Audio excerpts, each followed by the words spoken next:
Today, Ralph is joined by his granddaughter, Lauren, who is visiting, and I hope that you'll take time to meet Lauren and welcome her into our church this morning. Ralph?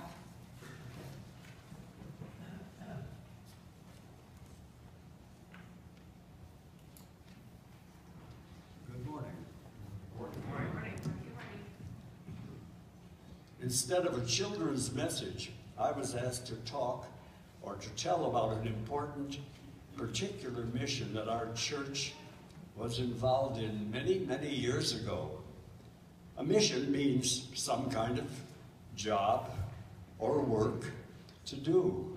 And when church people look around where they and their families live, they often find a job that would make their neighborhood or their town a better place to live in.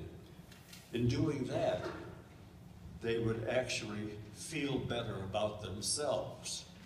Well, it was the winter of 1960 when a small Twin Cities club calling itself a Human Relations Council invited a man from Chicago to come and tell them about a job or a mission called fair housing.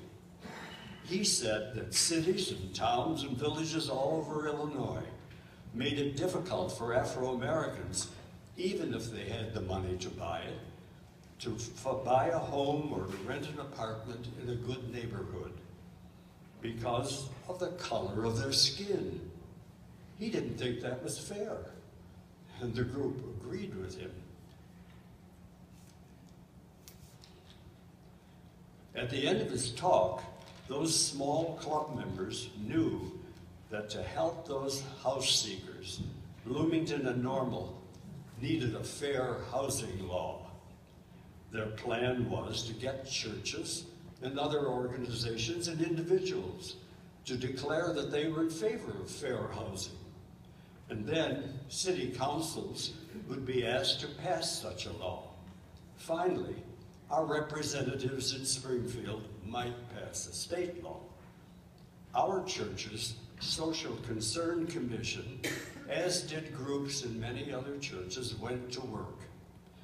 A particular Sunday morning was selected, and pledge cards were passed out to many congregations in the Twin Cities.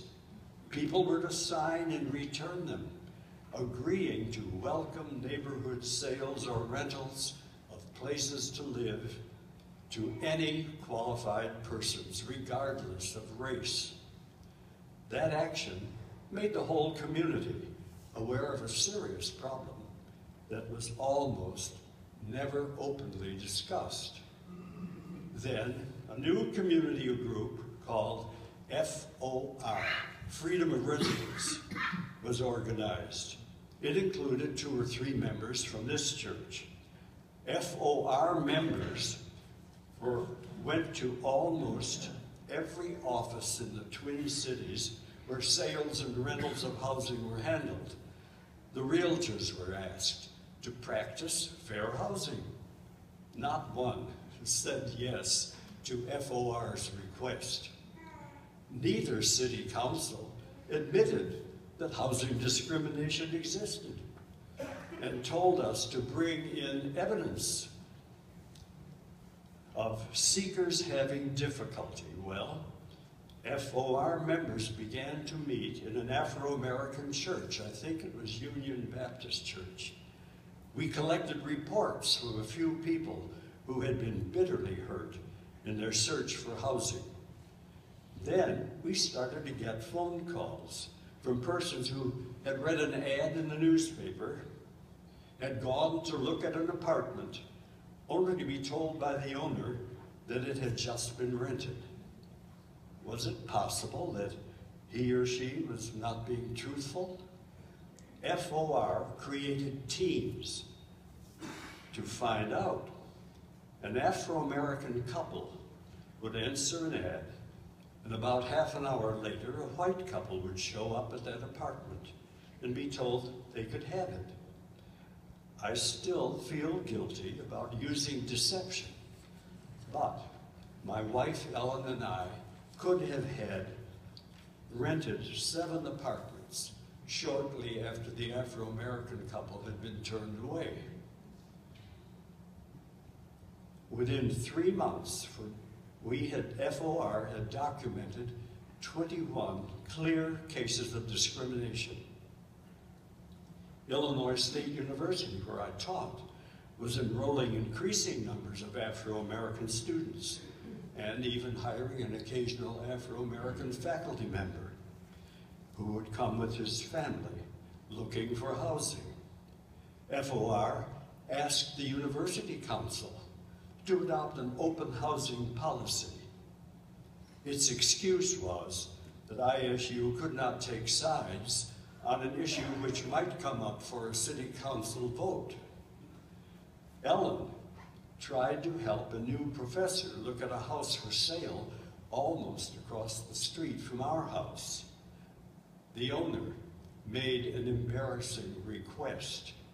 If she would ask immediate neighbors if they approved, perhaps he would let a couple look at the house. After an hour or two of bell ringing, one response was so abusive, Ellen came home in tears. Actually, 7 neighbors approved, 4 neighbors opposed. But the professor and his family had finally decided on another home. But this mission had a good ending, even if it took a long time. Our church friends, with Pastor Gordon White's quiet support, helped many of us feel better about ourselves as we worked to bring about a housing change in the Twin Cities. By the end of the 1960s, both cities had created human relations councils, commissions, and had passed fair housing laws.